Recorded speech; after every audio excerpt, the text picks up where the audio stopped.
Vinia and the Shining Blade. They are your home now.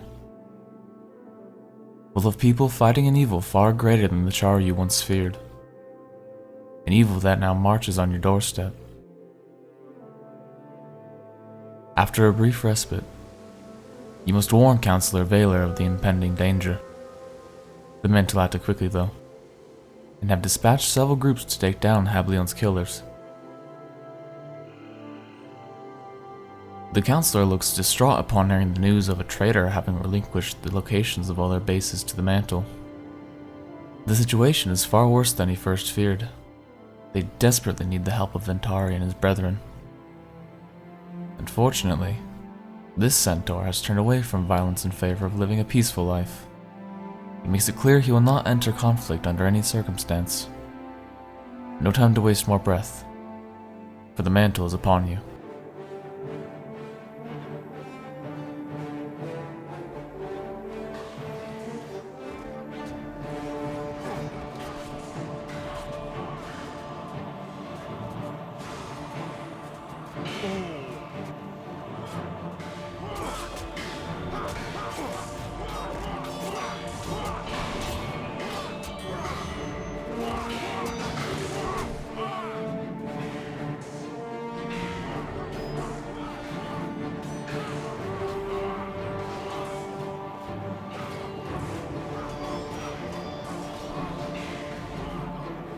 After the battle, Vela urges you to make haste to Aurora Glade. It has become apparent that the Mantle now know even their most secret plan, to open the portal to the Henge of Denravi. Elder Gretchen must be warned of the Mantle's march from the west.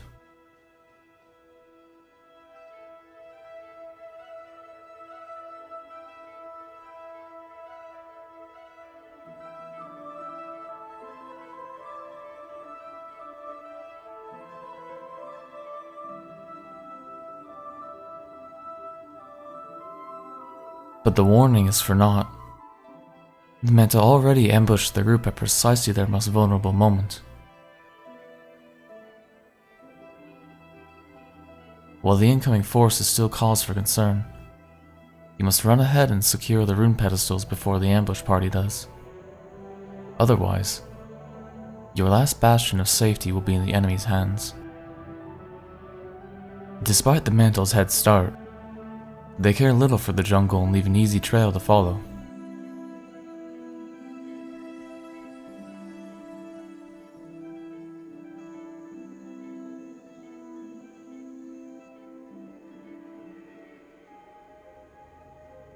Quickly catching up and dispatching the stragglers left to defend their flank, you come across the first rune pedestal. Having brought back the druids earlier, they now aid you by providing the crystals necessary to invoke the power of these shrines. Though this one is only to bring down the vine wall, their efforts to keep you at bay ensure you that this is the right path, made all the more evident with the increasing number of Mantle present. Along the way, you find the Shining Blade soldier under attack by white knights. Apparently his mere presence was insulting to their lass, so they took him to this secluded corner and tried to teach him a lesson. He offers deep gratitude for the rescue, and informs you that the enemy is led by a champion they call the Demagogue. They do all he asks, and until he is slain, the Mantle will always have strength. The last gate to your destination is kept up by 2 rune pedestals. Both must be held simultaneously for the vines to retract, but they are guarded by a lovely lass and her white knights. Dispatching fools like this has become quite the pastime. Crossing the threshold, you come into a large clearing with 3 rune pedestals surrounding a shrine. This must be the portal Gretchen mentioned. All 3 rune pedestals must be held for the portal to open, 2 of which are already in the Mantle's control. You make a rush for the northern pedestal as they attempt to capture their final one, and make it just in time. Now they must funnel their forces through this choke to achieve victory. Their crystal runners intend to reach the pedestal at any cost, but you've come prepared.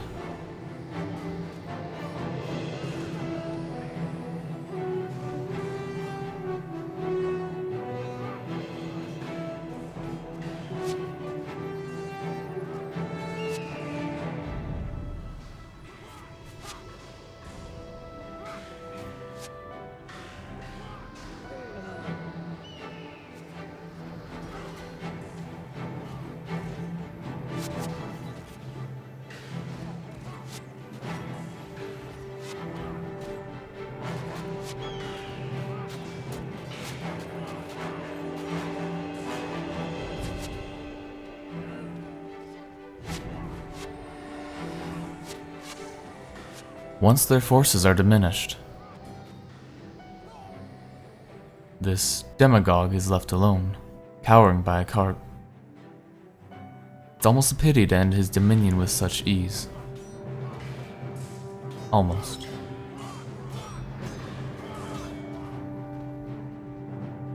With the area secured and the final pedestal claimed, the portal opens for you and your party.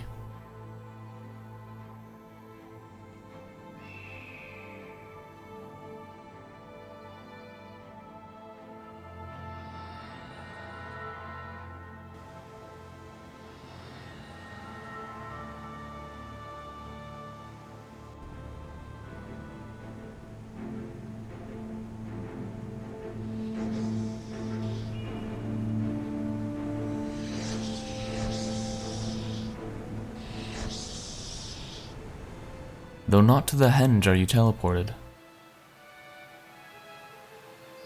but rather its guardian. Only defeating it will you be granted access to your refuge.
Well done.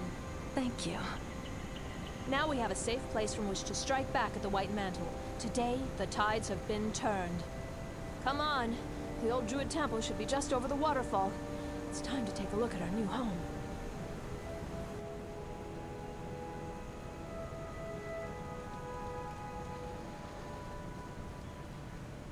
A new chapter now lies open for Tyria. The page has been turned, and the conflict begins in earnest.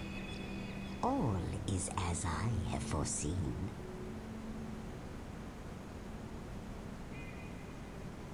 At last you have a chance to catch your breath and plan the next strike in taking down your oppressors.